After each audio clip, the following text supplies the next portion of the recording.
કેમ છો બધા મિત્રો? Good morning.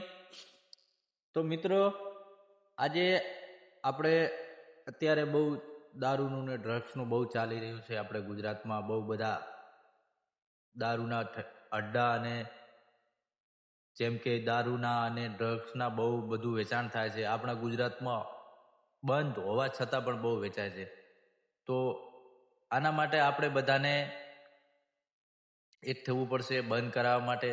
અને જે આ બધા વ્યક્તિ જે આપણા માટે લડે છે, આપણે જે આપણા માટે આગળ આવીને જે વ્યક્તિ લડે છે આપણા માટે, એનાથી એને આપણે સાથ આપીએ, સહકાર આપીએ આપણાથી જે બનીએ તે.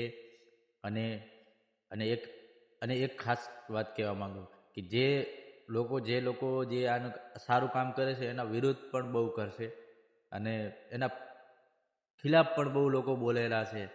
કેમ કે તમે જોવો જ છો આગળ કેવી રીતનો વિરોધ પણ થાય છે. તો મિત્રો, આપણે એક થવાની જરૂર છે. કેમ કે જો અત્યારે જો આપણે નહીં જાગીએ ને તો આપણી આવનાર પેઢી છે કે આવનારું આપણું ગુજરાત છે, આપણું ભારત છે, આ કઈ તરફ જઈ રહ્યું છે એ આપણને ખબર નથી. તો મિત્રો, આખોથી પહેલા તો તમે આ છે ને દારૂ, ડ્રગ્સ, સ્માઇક, એમડી આને રવાડે ચડે છે ને, આને રવાડે મિત્રો મત ચડો.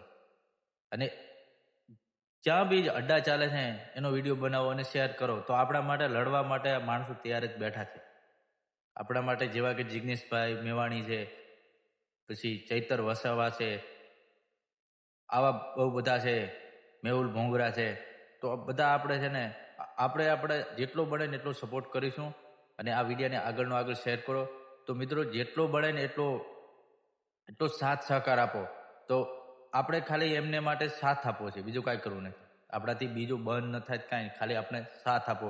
આપણે સાથ આપીએ એમનો તો એ હારીને બંધ તો કરવાના જ છે. આપણે એટલા બધા ભેગા થઈશું તો હારીને બંધ તો કરીશું.